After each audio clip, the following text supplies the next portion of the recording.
Salut à tous et bienvenue dans cette formation intitulée Initiation au TypeScript.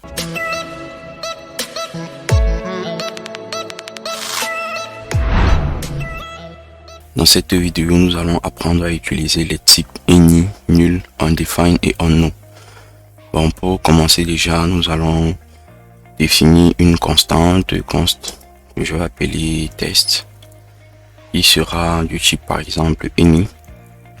Any ici, comme vous pouvez le comprendre, ça veut dire n'importe quoi. Donc ça veut dire là qui peut prendre n'importe quoi. Donc je peux mettre un test. Par exemple, je peux mettre un entier ou un nombre. Je peux mettre en fait n'importe quoi, comme vous pouvez le comprendre. Disons un entier ici. Maintenant, si par exemple je fais if, par exemple test equal to, je mets plutôt un string ici, test, comme ceci. Vous voyez que ça ne râle pas.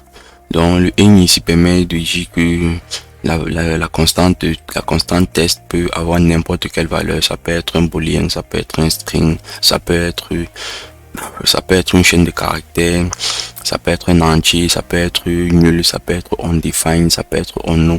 Bref, toutes les valeurs qui existent déjà.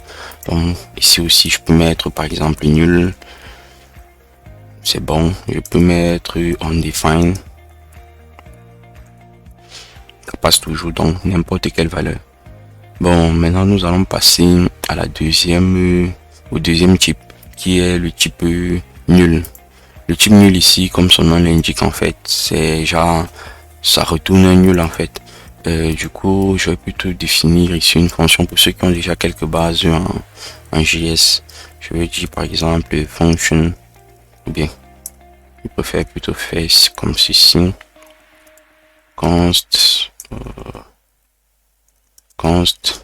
test equal to, on définit a function et là on dit ça. Maintenant, il va faire cette fonction, on va peut-être dire là ça retourne nul. Parce que je vais plutôt faire comme ceci, function, une fonction qui retourne nul. Ok, la fonction retourne nul. Donc du coup, pour que ça passe, il faut que je me rassure que dans mon retourne ici, j'ai un nul. Ok, là c'est vérifié. Donc ici, je peux faire tout ce que je veux. Any logique. Et when we return, lorsque nous retournons, when we end,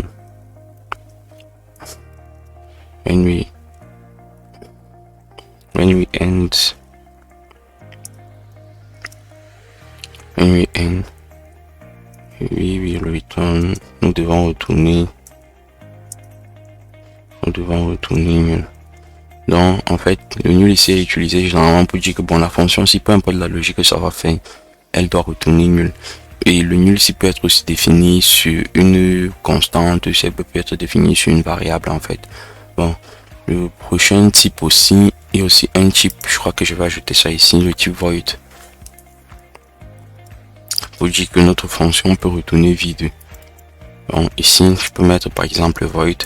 Si je mets void, ça veut dire que notre fonction ici ne doit rien retourner. Soit elle retourne rien, soit elle ne retourne pas en fait. Donc soit on met un return comme ceci, ou alors on ne met rien. Du coup ça prend la valeur void là. Ainsi dit, nous allons passer au prochain type, le type undefined. Bon, le type undefined, comme son nom l'indique, ça doit être en fait undefined en fait. Ça ne doit pas être défini. Donc du coup je vais dire par exemple constante, par exemple qu'est-ce que je veux dire, phone number, comme la dernière fois par exemple, phone number qui sera du type undefined. Je crois que si vous observez bien, je suis en train de définir d'une autre façon. Quand je mets par exemple le nom de la constante, je mets directement le type devant et après je peux passer le truc. Ça c'est aussi une autre façon de définir au lieu d'abord de définir le type. Bon, généralement on définit les types, c'est-à-dire par exemple les types ici. Lorsque on veut écrire des types qui ne sont pas singletons ou qui ne sont pas propres à TypeScript, si je vais dire ça comme ça, parce que TypeScript a des types déjà élémentaires. Lorsque nous avons un type qui n'est pas élémentaire, il est préférable déjà de définir un type, de définir le type que nous voulons dans notre custom types avec le mot-clé types et maintenant passer les paramètres que nous voulons. Donc comme la dernière fois j'avais par exemple dit, bon, disons t est égal à, par exemple je vais dire undefined, ou bien donc notre t ici peut être undefined 6, undefined nul, ou bien on va dire quoi, boolean. Donc ici c'est un type, un custom type, un type customisé qui peut être soit undefined, nul ou boolean. Bon, ici quand je disais que nous avons par exemple là le custom number ici, je vais le passer par exemple le t ici comme type. On avait dit qu'on définit le type avec C, je vais mettre comme étant grand T. Et maintenant ici qu'est-ce que je peux mettre? Je peux mettre par exemple disons nul. Donc mettons ici un type ici pour pas faire un truc pratique bien, number là, et ici je vais passer par exemple 1 2 3 4. Maintenant si je fais un test, je dis if par exemple phone number est égal à undefined, ça va très bien passer puisque notre t que nous avons passé, notre type générique que nous avons passé prend en considération en défendant avec notre numéro de téléphone ici peut ne pas être défini, peut être nul ou peut être un booléen. Bon, booléen c'est vrai que allez un peu booléen. Ouais. Bon, comme prochain type nous avons le unknown. Le unknown ici est un peu comme le any, mais sa particularité ici est que bon, on ne connaît pas vraiment le type. On ne connaît pas le type. Ça peut être un type customisé, ça peut être bref, ça a presque la même particularité que le any. Donc ça veut dire que ici, je pourrais remplacer par exemple toutes ces lignes ici. Bon, disons que je vais faire par exemple type 2.